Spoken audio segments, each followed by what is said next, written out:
Jake Roos, what do we know about how this weekend filled with visits to Athens, Georgia went for a lot of big-name recruits? And, by the way, Georgia picked up a new commitment.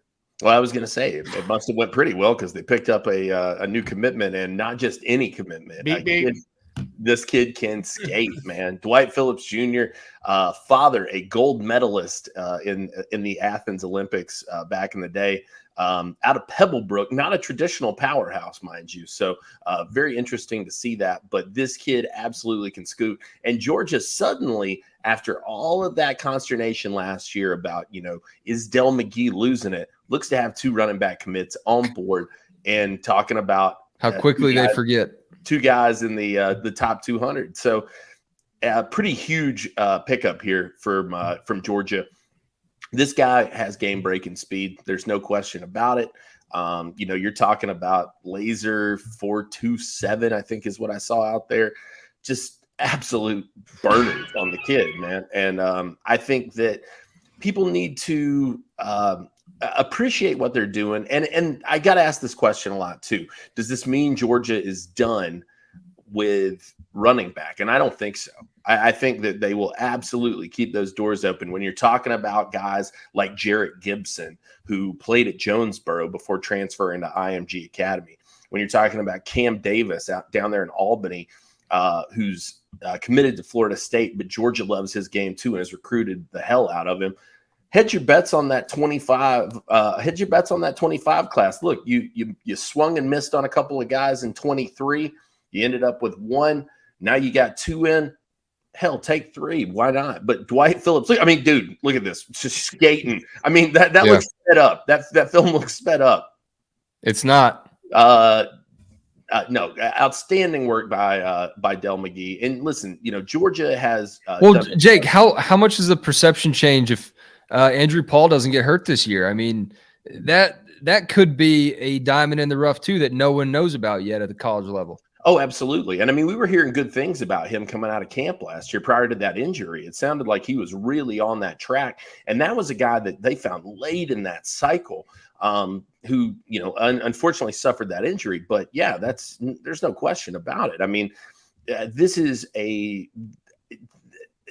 I'm not here for the Del McGee burying. Okay. No. I think that Del McGee is still doing what he's doing.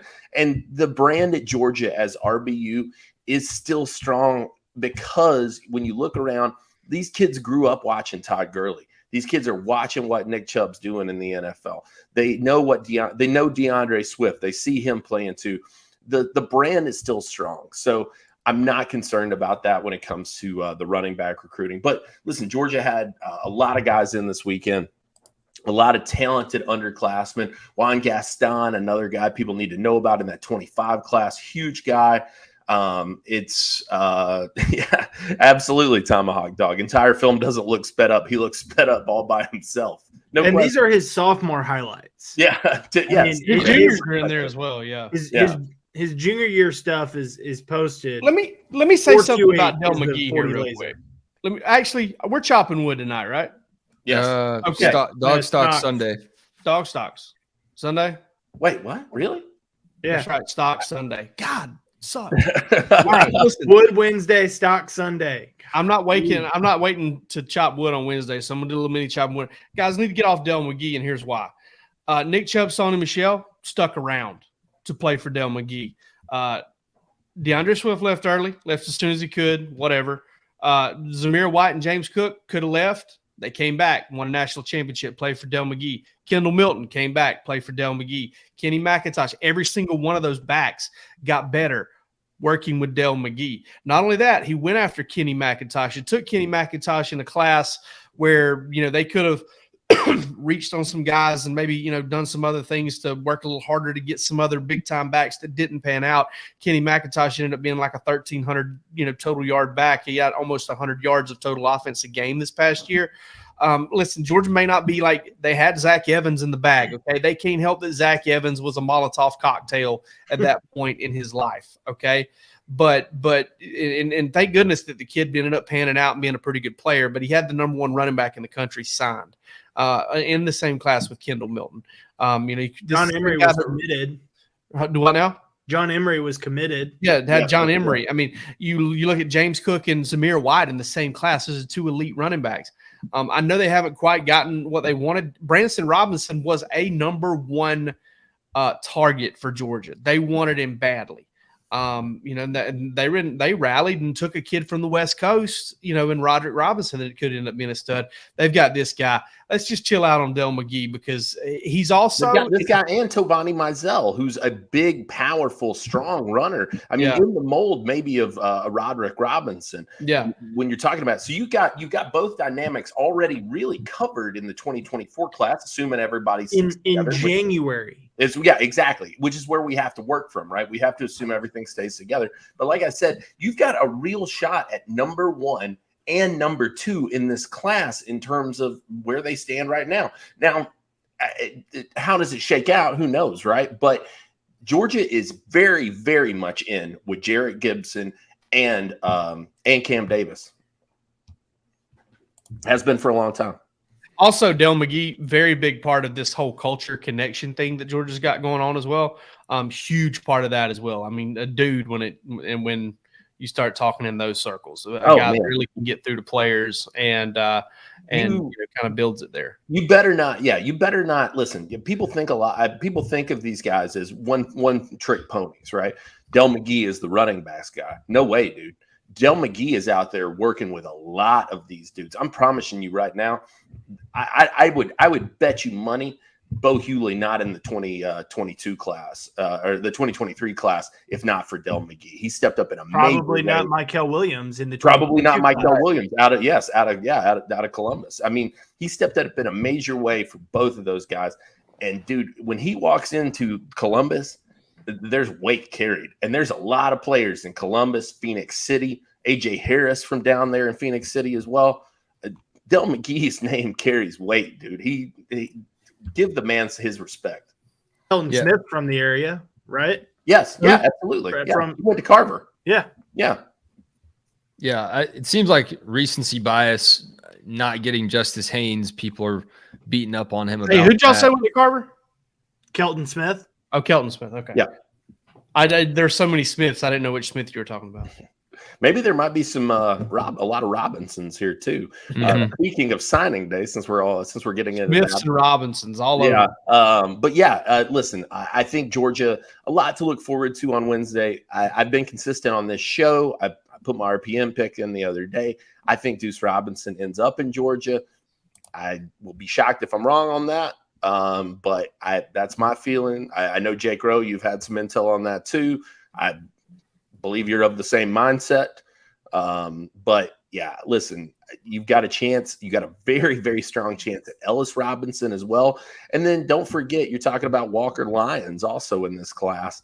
A 2024 guy for all intents and purposes, going to go out and do his Mormon mission and, spend a year doing that. But For those just tuning in, not that guy. That guy's not doing a Mormon mission. that guy's gonna come do the devil's work against opposing SEC offenses if he ends up in Athens. I promise. As Ryan McGee, right? He's going to come help drive the Death Star, as Ryan McGee called it. Georgia with a chance in this cycle to bring in the number 1, number 3, number 7, and number 8 tight ends. It's insane.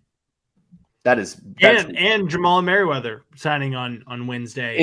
Somebody that shot up the rankings there late. Yeah, huge late grab for Georgia with Jamal Merriweather for sure. So, train keeps rolling. 2024 class looking outstanding already, and I think has a chance. If you get Ellis Robinson in the fold, Georgia will probably overtake that number 1 spot.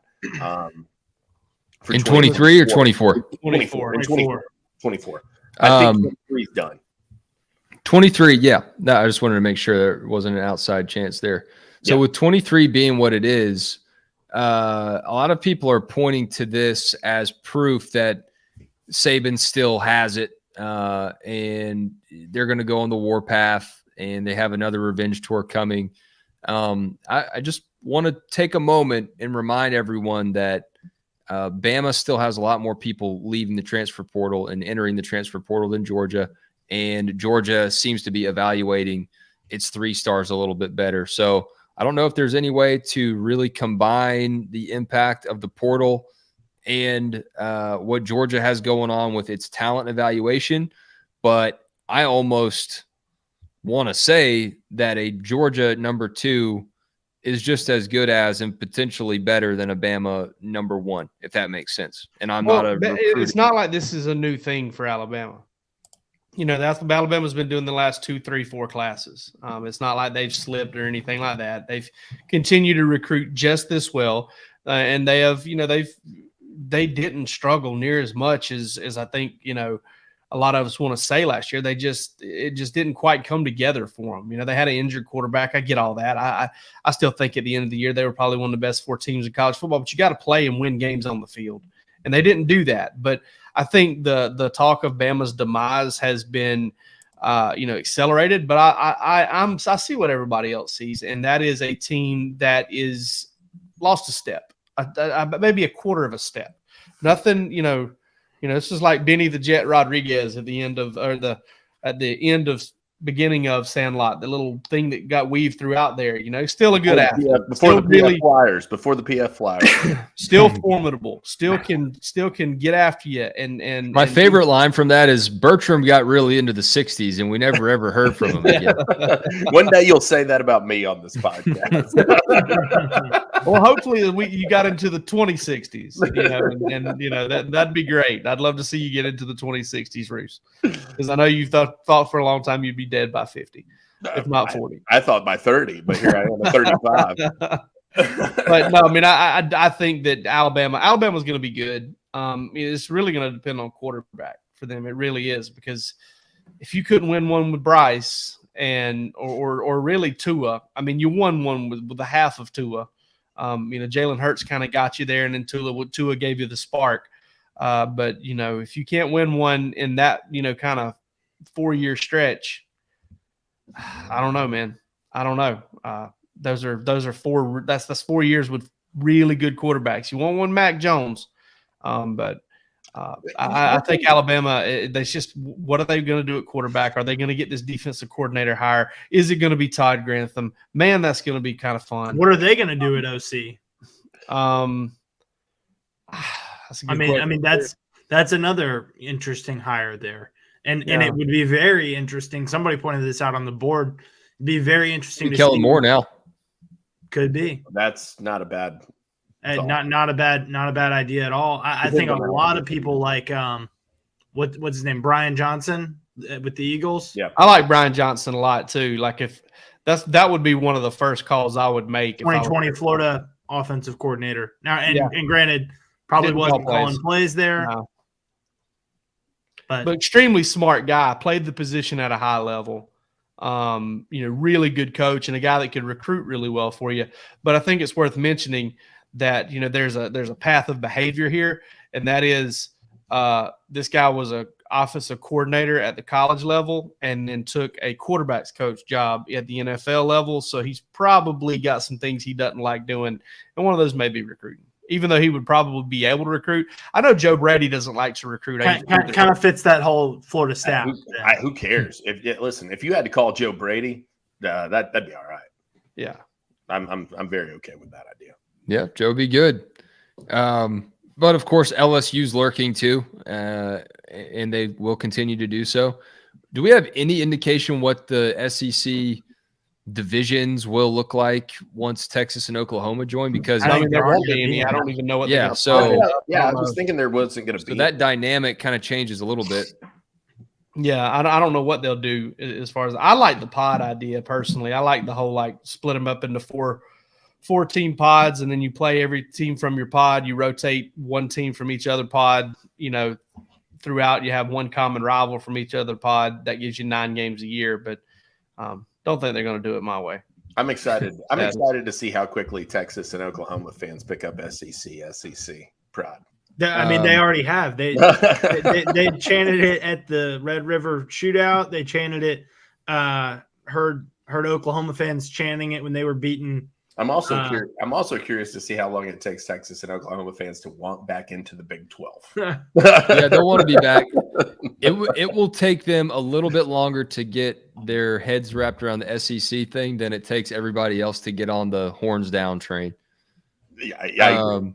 Tomahawk Dog asking about Miko. He's hurt. He is injured. He just got activated. Play tonight. He's been off. He's been on the IR for a lot of the season. Came back, got activated, but tonight's his first game back. Had an abdominal injury, I believe, and that sounds painful.